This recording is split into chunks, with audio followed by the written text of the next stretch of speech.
आज जो नागपुर में दंगाइयों ने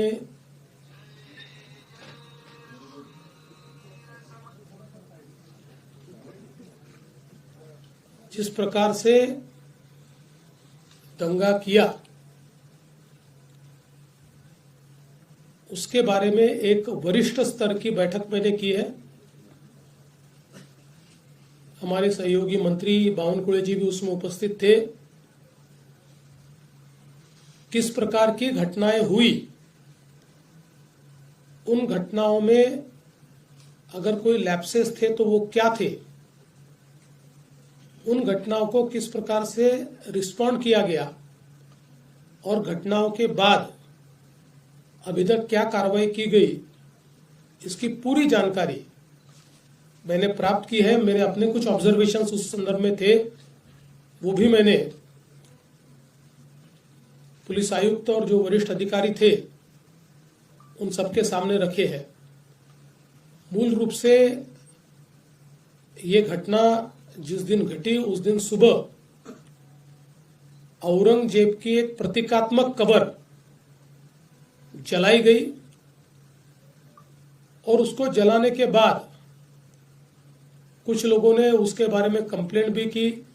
पुलिस ने नियम के अनुसार उस कंप्लेंट को एंटरटेन भी किया, लेकिन बाद में कुछ लोगों ने सोशल मीडिया का उपयोग करते हुए पॉडकास्ट और पोस्ट के माध्यम से ये औरंगजेब की प्रतीकात्मक कब्र नहीं जलाई गई तो इस पर दरगाह की चादर लगाई थी और उसमें कुरान की आयतें लिखी हुई थी, उसको जलाया गया। इस प्रकार का एक झूठा प्रचार किया और लोगों की भावनाओं को भड़काने का काम किया। शाम के समय नागपुर के कुछ इलाकों में लोग जमा हुए और दंगाइयों ने पत्थरबाजी की, गाड़ियों को तोड़ा, दुकानों पर हमला किया और बड़े पैमाने पर नुकसान करने का काम किया। पुलिस ने भी अच्छी कार्रवाई की। 4, साढ़े 4, 5 घंटे में पुलिस ने इस पर पूरा काबू लाया। उसके लिए आंसू गैस के गोले छोड़ने की बात हो या अलग अलग प्रकार से जो कार्रवाई करनी पड़ती है वो सारी कार्रवाई पुलिस ने की, जिसके कारण इसको काबू में लाया गया। इसमें बड़े पैमाने पर पुलिस घायल हुई। पुलिस के हमारे डीसीपी लेवल के 3 लोग और कुल मिलाकर 33 पुलिस के लोग और कुछ सिविलियंस और सारे कुल मिलाकर 40 लोग इस प्रकार से इसमें घायल हुए। उसके बाद पुलिस ने इन इलाकों में कर्फ्यू भी लगाया। अभी उस दिन के बाद इन इलाकों में कोई घटना नहीं घटी है, शांति है। लेकिन जो सीसीटीवी फुटेजेस हमारे पास उपलब्ध थे, अलग अलग लोगों ने वीडियोस दिए थे, उन वीडियोस को भी एनालाइज किया गया। पत्रकारों ने भी पुलिस के पास कुछ वीडियोस दिए, उसको भी एनालाइज करने के बाद जो दंगाई है उनकी पहचान कर ली गई है।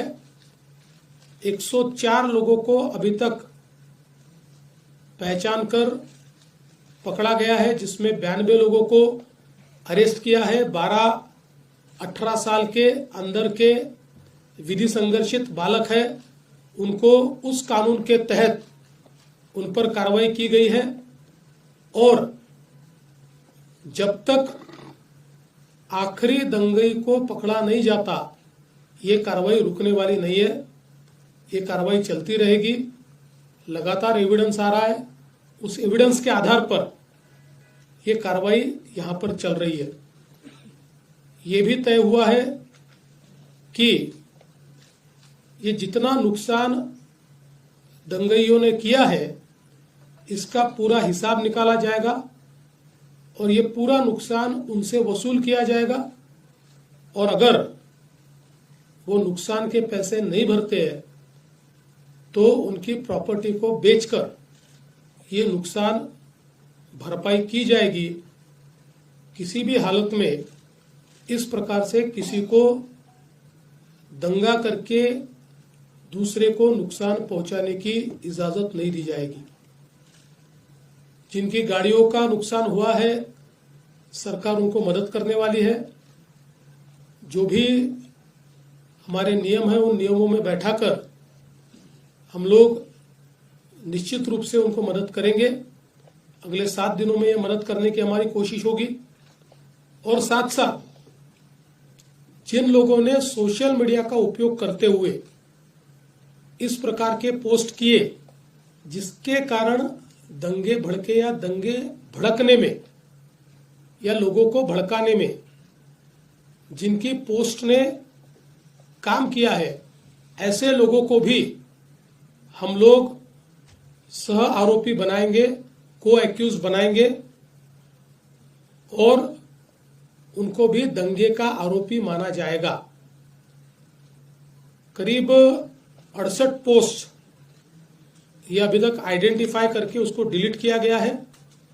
कुछ आइडेंटिफिकेशन अभी भी जारी है। वो आइडेंटिफिकेशन होने के बाद उस पर भी कार्रवाई की जाएगी।